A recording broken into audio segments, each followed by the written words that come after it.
자, 요즘은 대기업이건 중소기업이건 간에 갈수록 경영 환경이 불확실해진다 이런 말을 자주 하게 되는데, 그렇다면 환경이 불확실해진다 이런 것의 구체적인 의미는 무엇일까요?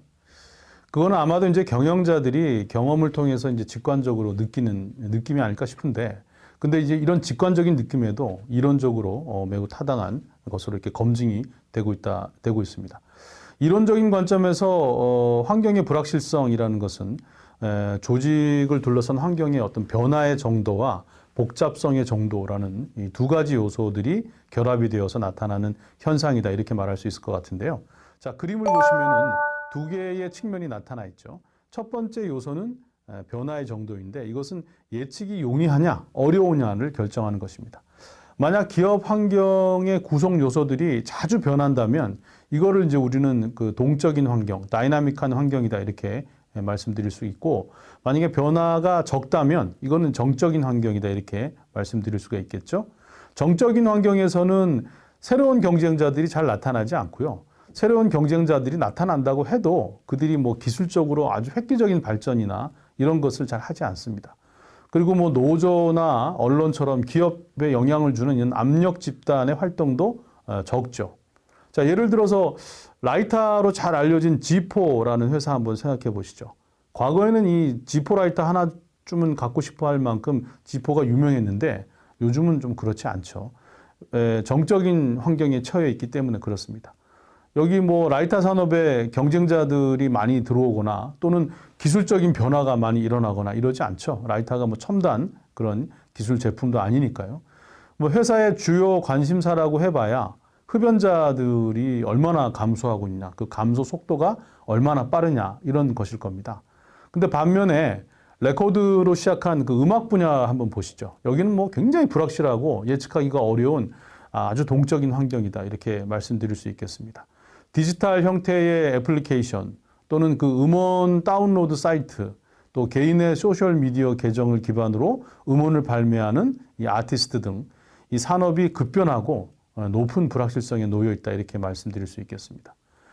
두 번째 요소는, 환경 불확실성을 결정하는 두 번째 요소는 그 환경의 복잡성인데, 이거는 기업 환경 내에 있는 구성 요소들, 그러니까 환경을 구성하는 요소들, 즉 이해관계자들의 숫자와 이 기업의 입장에서 이런 이해관계자들에 대해서 알아야 될 필요가 있는 정보나 지식이 어느 정도 되느냐, 이거를 나타내는 거다 말씀드릴 수 있겠습니다.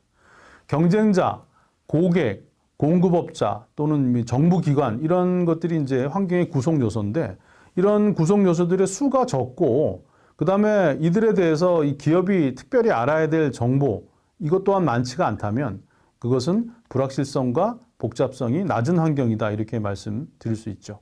그 반대는 또 불확실성과 복잡성이 높다, 이렇게 말씀드릴 수 있겠는데, 환경의 불확실성 개념은 어떻게 이 경영에 영향을 줄까요? 자, 그림을 한번 보시죠. 그림을 보면 네 개의 분면이 이제 각각 변화의 정도와 복잡성의 정도의 조합으로 나타나 있습니다. 분면 1은 환경의 불확실성이 낮은 수준이죠. 이거는 이제 변화의 정도가 낮아서 정적인 변화이고 복잡성의 정도도 낮은 수준이라고 볼 수 있고요. 반면에 분면 4는 환경의 불확실성이 매우 높은 수준입니다. 변화도 동적이고 그다음에 복잡성도 굉장히 높은 이런 그 수준인 것이죠. 대부분의 우리 경영자분들은 가장 불확실성이 낮은 환경에서 경영하기를 원하지만 자신의 선택을 통제할 수 있는 경우가 드물죠. 더군다나 오늘날 대부분의 산업들, 뭐 오늘날 존재하는 대부분의 산업들이 더욱더 동적으로 변하고 있고 환경이, 그리고 또 환경을 구성하는 구성 요소들도 복잡해지고 있는 그런 추세입니다. 뭐 그 이유는 여러 가지가 있지만 가장 주된 이유라면 기술 발전을 들 수가 있죠. 더군다나 소위 4차 산업혁명이라고 일컬어지는 디지털 기술의 혁명은 사람과 사람, 또 사물과 사물 간의 연결성을 더 강화시키기도 하고, 또 실제 공간과 가상 공간의 결합, 그리고 더 나아가서는 인간의 지적 능력까지를 대체하는 수준으로 발달하고 있어서 환경의 불확실성을 더욱 높이고 있습니다. 1972년에 미국의 기상학자 에드워드 로렌츠라는 사람이 재미있는 제목의 논문을 발표해요. 뭐냐면 브라질에서 나비의 날개짓이 텍사스의 토네이도를 일으킬 수 있는가? 이런 제목인데 이건 이제 혼돈 이론 또는 이제 카오스 이론에 관한 논문이었죠. 이후에 우리에게는 그 영화 제목으로 익숙한 나비 효과라는 개념이 생겨났습니다. 나비 효과라는 게 뭐냐? 처음에 아주 미세한 차이가 마지막 결과에서 완전히 이 결과를 달라지게 만드는 그런 현상이다. 이렇게 되어 있는데 에드워드 로렌츠에 의하면 그 미세한 차이를 유발시키는 것이 바로 작고 귀여운 나비의 날개짓이고 이로 인해서 완전히 달라진 결과가 텍사스 들판을 집어삼키는 거대한 토네이도라는 것입니다. 현란한 기술과 사회적 제도의 발달이 어느 순간 작은 나비의 날개짓이 되어서 거대한 토네이도를 불러일으킬 수 있는 그렇게 복잡성이 높으면서도 동적인 세계를 만들어가고 있다는 것입니다.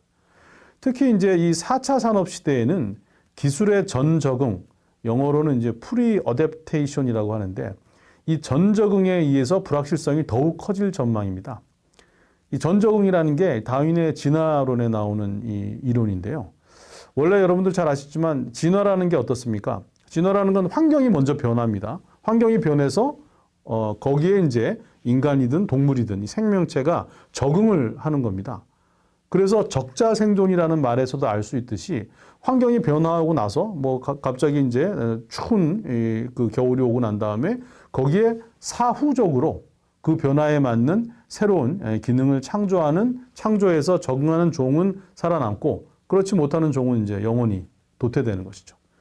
변화에 적응하기 위해서 창조해낸 새로운 기능이 바로 진화의 산물인 것입니다.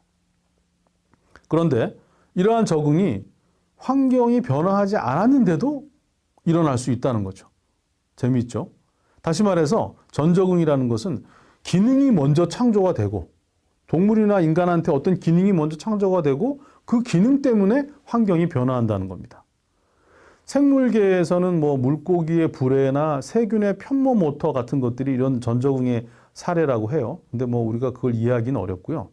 우리가 이해하기 딱 쉬운 게 생물계가 아닌 경제계에서도 있는데 그게 바로 여러분들 잘 아시는 3M의 포스트잇입니다. 여러분 그 3M의 포스트잇이 그 의도된 연구 개발로 탄생된 게 아니라는 건 잘 아시죠? 오히려 새로운 접착체 연구 개발을 실패해서 그 실패로 발생한 일종의 그 실패한 실험의 결과물입니다. 하지만 누군가가 이거 붙였다 떼었다 할 수 있는 메모지로 이걸 개발을 했고 그 이후의 환경은 포스트잇이 없으면 지금 어떻습니까? 포스트잇이 없으면 회의나 워크숍을 할 수 없을 만큼 포스트잇이라는 기능에 맞게끔 이렇게 변화하고 있죠. 이런 상황을 모르는 사람들이 지금 포스트잇을 활용한 회의나 워크숍 등을 본다면 어떻겠습니까? 시장 경쟁에서 승리하기 위해서 사람들이 원활한 커뮤니케이션이 필요하고 이 커뮤니케이션 잘하기 위해서 워크숍을 많이 하는데 이 워크숍을 하다 보니까 붙였다 뗐다 하는 편리한 이런 그 메모지가 필요해서 3M이라는 회사가 포스트잇을 개발했구나. 이렇게 이해를 추론하지 않겠습니까? 왜 그러냐면 인과론적으로는 그게 맞기 때문에 그렇습니다. 하지만 실상은 어떻습니까? 완전히 반대죠. 예. 이처럼 전적응이라는 것은 인과적인 논리를 따르지 않기 때문에 예측 자체가 불가능합니다. 환경이 변화하기도 전에 어떤 기술이나 이 기능들이 나오는데 이거를 어떻게 우리가 예측할 수가 있겠습니까? 그런데 이 전적응에는 또 다른 특징이 하나 있습니다. 전적응으로 탄생한 어떤 새로운 기능, 이게 환경이 변화하기 전에 만들어진 기능, 이 포스트잇 같은 것들이 전부 다 기존에 존재하는 것들이 우연치 않게 융합하거나 복합해서 생겨난다는 것입니다. 뭐 포스트잇도 원래 종이 메모지가 있었고요. 그 다음에 접착제라는 것이 있었고 그것들이 우연하게 조합된 경우이죠.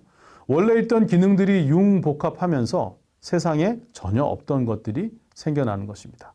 그래서 과거의 다른 시기에도 전적응을 통한 진화는 많이 일어났습니다. 그 경제계에서도요. 근데 기술 발달 속도가 점점 빨라지는 이 4차 산업 시대에는 특히 이런 전적응이 일어날 가능성이 상당히 높아지고 있다. 이렇게 말씀드릴 수가 있습니다. 4차 산업 시대의 기술들은 그 각각의 개별 기술들, 뭐 인공지능이나 뭐 여러 가지 개별 기술들이 인간의 삶에 미치는 파급 효과도 커요. 그런데 이 개별 기술들 간의 융복합을 통해서 발생하는 새로운 기술들은 더욱더 큰 효과를, 파급 효과를 미칠 것이다. 이렇게 우리가 예측할 수가 있습니다. 그런데 이런 융복합이 인과적 논리를 따르지 않기 때문에 인간의 그 능력으로는 그 파급 효과를 도저히 미리 예측할 수가 없는 거죠. 그래서 우리가 살아가는 이 4차 산업의 시대가 더욱더 불확실해진다. 이렇게 말씀드릴 수 있습니다. 이런 식으로 이제 향후 디지털 기술들은 수만 가지의 단위 기술들이 발명이 되는데 이것들이 또 융합되어서 더 많은 기술들이 생겨났다가 사라졌다가 하게 되겠죠. 이런 와중에 포스트잇과 워크샵과의 관계처럼 새로운 기술에 의해서 우리 주변 환경은 더욱더 변화를 해나갈 것이고 이렇게 단순 디지털화로부터 기술 융합 기반 혁신으로의 이행이 기존 기업의 경영 환경의 불확실성을 더욱 증폭시킬 것이다. 이렇게 결론 내릴 수 있겠습니다.